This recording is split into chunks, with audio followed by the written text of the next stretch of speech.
Hello, my lovely listeners. I'm Dr. Mary Barson. And I'm Dr. Lucy Burns. Welcome to this episode of Real Health and Weight Loss.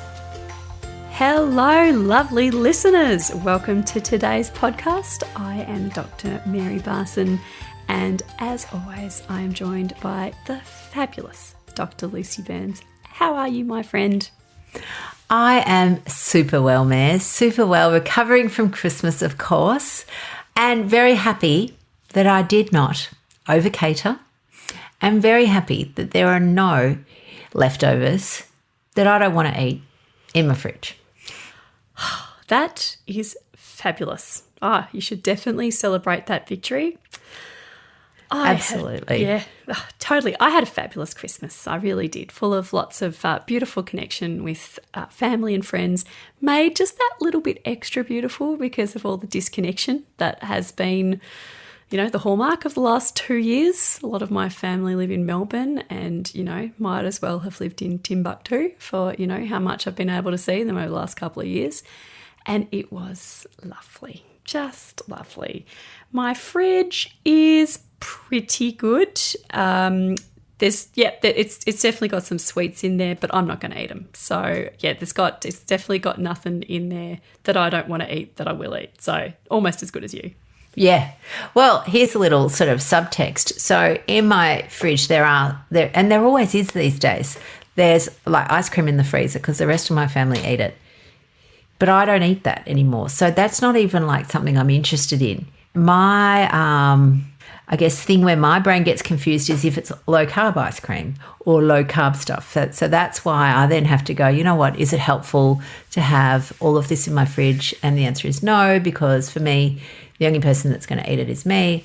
And I don't like overeating sugary flavoured, but sugar-like substances because I still have trouble regulating. Oh, yeah, they confuse our brains and they can override our satiety signals, in a similar way to sugar. They're not amazing for you. No. Wonderful. Well, this period between Christmas and New Year is often, a time where people get to rest and maybe connect with people. Lots of people have time off work. And I guess what we wanted to talk about today was, gearing up to New Year. Everyone loves to think about what is traditionally called New Year's resolutions. And we've got a different spin on it, as you can imagine, because at Real Life Medicine, we like to undo what is some very unhelpful habits that people and thoughts and beliefs that people have around certain situations. So, Mez, would you like to give the RLM spin Absolutely. On New Year's resolutions? I would, thank you. We don't encourage setting New Year's resolutions. We encourage setting New Year's intentions. Our lives are made up of all of our choices, the sum of all of our choices. And without setting intentions or clear intentions, there is a risk that we can just drift through the days and the months without achieving our goals, without living life, according to our values. So we encourage people to, as much as possible, live life intentionally. And so we encourage you all to set a few minutes aside and set some New Year's intentions. Not resolutions, not something I'm going to resolve to do this, and if it all sort of falls apart by, the end of February, well. No, intentions are something that you keep coming back to. You create them with love and kindness, and they help you live life intentionally. Wonderful. And I think that's right. And I think part of what happens with the resolutions is you just suddenly, it's like you decide you're going to reboot your whole life. You pivot pivot, bloody hell, I can't believe I used that word. But very 2020 of you. Let's pivot. I know. But you suddenly go, right, I'm going to eat healthy, I'm going to start exercising, I'm going to go to bed early, I'm going to do all the things. And everyone goes, yeah, that's a good idea. And that's as far as it gets. And you might do it for a week and then that's it. So I guess the idea of an intention is to think about it really clearly and work out what is realistic, what's actionable, what your focus is going to be. Because if you try and do all the things all at once with no real plan, we can already tell you nothing's going to happen. Yes, and you said a magic word there, I reckon, plan. And that is part of, I think, if you set your intentions, and then you need to spend a little bit of time making a plan around your intentions. And your plans should be really specific and really doable. But I'm going to step before that, beautiful people. Before the intentions, I reckon you need to spend some time reflecting. And this is a beautiful time to reflect, and to reflect on this year. Of course, it's been a challenging year for many of us in many different ways. And I encourage you all now to just spend some time thinking about, what is the most important lesson that you learnt in 2021? I'm sure there's lots, but, what is something that you've really learnt that can help you move forward? How about you, Lucy? If you want to, we'll share our intentions and reflections here, I reckon. Absolutely. So 2021, it was a little bit trendy, if you like, fashionable to have a word. And my word for 2021 was cultivate, because I thought it was a really good word. Cultivate means you don't just do it. Like, you have to put effort in. It has to grow. You have to tend to it. If you think about cultivating a garden, that's basically what it is. So as I'm reflecting back now, I think I did do that with a few things. But my biggest lesson is that just because I start something doesn't mean I'm going to keep it going. So, and I've got one of my favourite examples of this is pelvic floor exercises, which for many women after children know that they are a necessity. And I, did a whole heap of work around pelvic floor. I got an app. I was really diligent and I did it for a while, and then I just stopped. Now, in the past, I would have gone, oh, well, clearly the app didn't work, or clearly I can't do it. There would be some reason. And instead, I've actually just gone back and gone, oh, well, I just need to keep going. It's never too late to start again. And go, I just need to think about, what is it that I'm not doing? Was it that the time in which I'd set the alarm to go off to do the little exercises didn't suit me? And that was actually part of the problem. It was set at about 2 minutes to 8, which is ridiculous, because most of you know that we get on and do a Facebook Live at 8 o'clock. Well, as if I'm going to be doing that with my pelvic floor. So, and then I thought I'll try lunchtime, but the time I picked was I was actually still with patients, and again, it's probably not going to be cracking on. So you just have to tweak, I think, and cultivate this practice of continuing to refine in order to be able to achieve what you want to do. That is a beautiful lesson to learn. Yeah. What about you, darling? What did you learn? Oh, I learnt lots, but I reckon one of the biggest lessons I got from this year is the importance of small actionable steps. So breaking down the things that you want to change into small actionable steps. And it sounds, kind of dumb coming from a doctor that does lifestyle medicine, and my whole, low carb bread and butter is helping people change their behaviour. But this was interesting. It was behaviour that I needed to sort of change and modify outside the realms of lifestyle. And I had to learn it. Like, I had to transpose the skills to a different area of my life. And I had to learn it all over again. And it took me a while. So it was with two things in particular, with budgeting and sort of domestic organisation. Like, we've always lived within our means, but my partner and I have decided we've got some financial goals that we want to start working towards. And so we were trying to bring more mindfulness and intention towards our budgeting. And it was kind of hard. Like, it seemed like this goal was like, crazy high. But I actually managed to just, by breaking it down to really sort of small, doable parts, like eventually we got to the point where we were able to see how this was doable, and it's actually fine, and we're working towards it, and things are actually really quite good now. But I went from being completely overwhelmed, berating myself for not being able to grasp this, to, all of these sort of feelings, it's too hard, I can't do it, why am I even bothering, to actually realising that I could. And then the other thing is organisation, but perhaps a slight overshare with all of you beautiful listeners. I've got, I'm hyped. Yeah, no, we're not usually shy about oversharing generally, are we? Pelvic floor exercises. Yeah. I'm naturally disorganized. I really flow towards the ADHD sort of side of life. I'm not don't have a full-blown diagnosis of ADHD, but my brain works like that. There's a lot of it in my family. I'm highly distractible. I am prone to disorganization, and I go from periods of extreme hyper-focus to absolutely everything around me commanding the same amount of attention. And I deal with it, definitely. I mean, I got my medical degree and I have strategies around it. But there are times and parts of my life where it works really well. So in kind of academia and in study and reading and learning and all of those cerebral pursuits, I've got rock solid strategies where it just doesn't really affect me anymore, mostly. But then other areas of my life, just remembering to fold my clothes and put them away, it can be completely overwhelming. So again, just breaking it down into these actionable steps, decided that the ripe old age of 40 is not too late to learn new skills and to become more organised. I realised that I can. And again, it was the same thing. In so many ways, Lucy, you and I are behaviour change ninjas.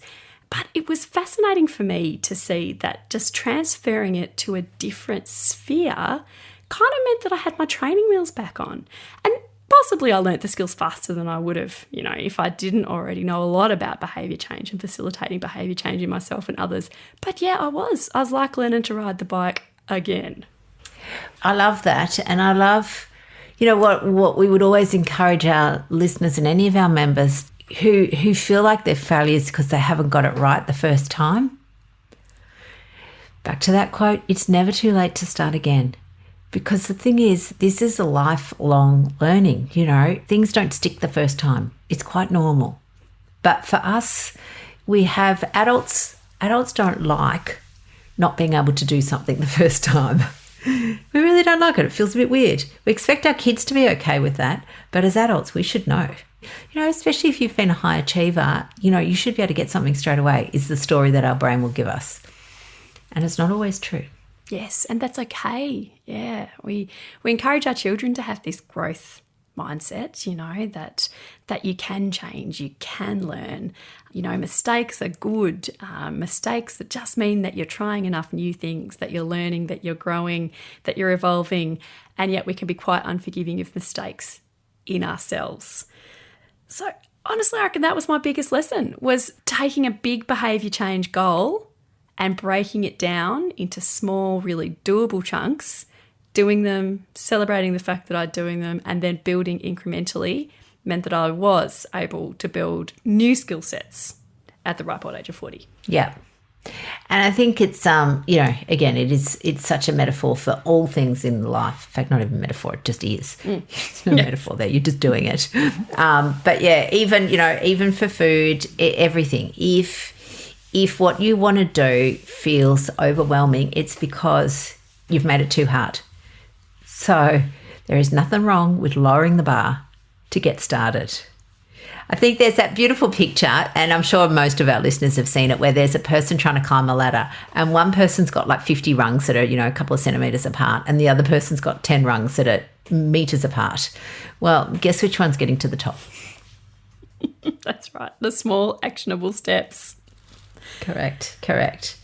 All right, so reflecting back, Maz, on 2021 and moving into 2022, again, one of the things, listeners, we would love you to think about is the concept of an action to keep, an action to stop, and an action to start.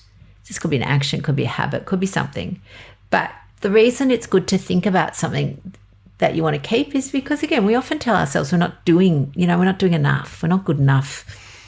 So the idea that you're actually doing something really well and you want to keep doing that, go you. So what are you going to keep doing? I am going to keep setting new intentions and new goals and breaking them down into those smaller little rungs so that I can climb the ladder to domestic bliss, or, that's right, I don't know, wherever it is that I'm going somewhere. Nirvana. Yes. That's it. My ladder to heaven, I'm just going to keep making sure that those runs along the way are small and doable. And again, celebrating the little wins along the way means that you get there. It works. It really works. I'm going to keep that. I'm going to stop as best that I can, I'm going to stop berating myself for the mistakes and the slip-ups. If you fall down a couple of runs, yeah, that's okay. Look, honestly, even if you fell down the entire ladder, it is still okay. It's never too late to start again. You can just pick yourself up, dust yourself off, and then start climbing again. So working on being mindful of any negative self-talk that I have around, setting new goals and new intentions, because it could be scary when you see something that you want to change in your life. And that scariness can actually put people off from wanting to set any goals at all or wanting to change anything. So nice, reducing the negative self-talk and really cultivating that self-compassion and kindness as you climb the ladder is something I'm going to stop and just be mindful to keep stopping it. And then start. I reckon that a bit more commitment to the scheduling aspect in my calendar would be good. Lucy, you know that I've come a long way with this in the last couple of years. In fact, you know this way more than anyone else because we basically share a calendar. Yes. So I can say, I'm going to Miss, I don't think that you're picking Mirabelle up today and it's like Christmas Day, for example. She goes, no, I just didn't take it out. Just a small example. I might have been picking her up from somewhere. More attention to utilising that tool to help me climb all the various ladders in my life because, life is about growth. Life is about getting to know yourself better. And I've got lots of ladders I want to climb. Absolutely. Okay, so my keep. So this year I did cultivate a habit of doing hydrotherapy. And it is important for me. I don't love it. I'm going to put that out there. It's not my favourite thing. My favourite thing is obviously doing something else like lying around on a couch reading a book. That would be my favourite thing. But doing some movement in the water is really good for my muscles. So I'd been putting it off for ages, like years. And this year I started by going to a hydrotherapy pool in winter. And I made it easy because I would wear my bathers to work. And I had a bathrobe, which I then upgraded to this fancy kind of towel gown thing that wouldn't wet my seat when I'd finished. So I made it as easy as possible. But in fact, I've actually made it even easier now that it's not winter because we have a pool at home, which I rarely used because, I want to lie around on the couch. So I've started doing my hydro at home. So instead of taking an hour and a half out of my day, I can do it all in 35 minutes. So I'm going to keep that going until it gets too cold, in which case I'll go back to the pool. So that's what I'm going to keep doing. Stopping, the biggest thing for me that I have a love-hate relationship with is my phone. So Mayor's talked about being distracted. I am easily distracted by my phone and spend way too much time on my phone. That sounds a bit mean, doesn't it? But it is, I do fall down that rabbit warren of just going, I'll just check, the momentum in a circle and see if I need to respond to anything. And then 3 hours later, I'm still watching, videos of Russian ice skaters.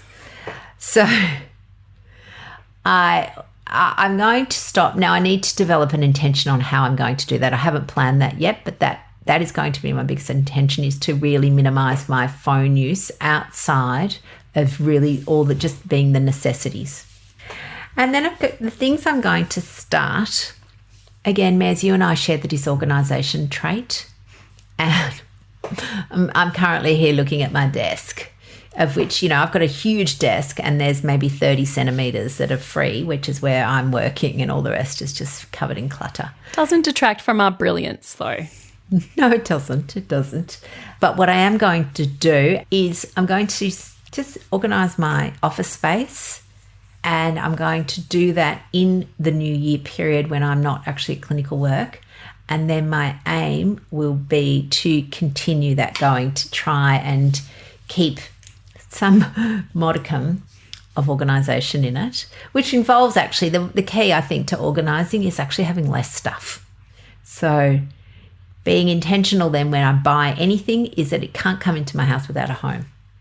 So that's quite a big, they're quite big. Keep swimming, just keep swimming. So keep the swimming, stop the scrolling, start tidying. Perfect. They are beautiful intentions, and you're going to spend some time creating your goals. How are you going to break this down into doable steps? As am I also. Absolutely. Yeah, absolutely. The start the tidying business, that I need to actually make a plan for that, because I would just come into my office every day and go, oh, I wish it was tidy, and then leave. Like, it's like weight loss stats lotto, when you wish you were thin but you're not doing anything about it. Or the day that you start, you wish it happened by tomorrow. Nothing happens just by wishing. No, indeed. You got to first create the ladder and then climb the ladder. Absolutely. Absolutely. So our wonderful friends out there, have a think about your ladder. Think about your rungs. Work out where you want to get to.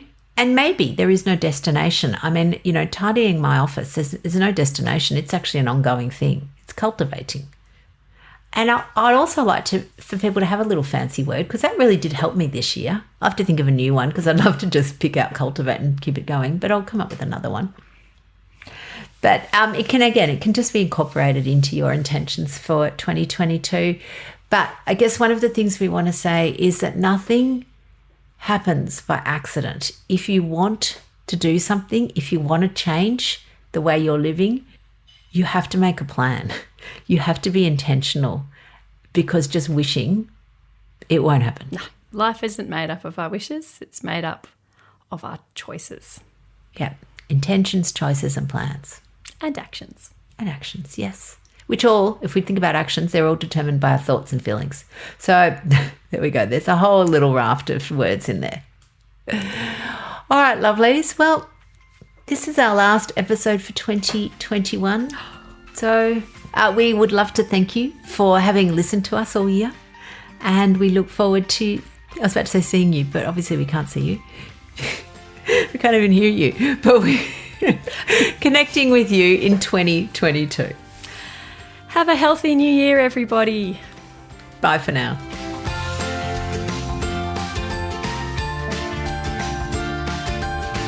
So, my lovely listeners, that ends this episode of Real Health and Weight Loss. I'm Dr. Lucy Burns. And I'm Dr. Mary Barson. We're from Real Life Medicine. To contact us, please visit rlmedicine.com. And until next time, thanks for listening.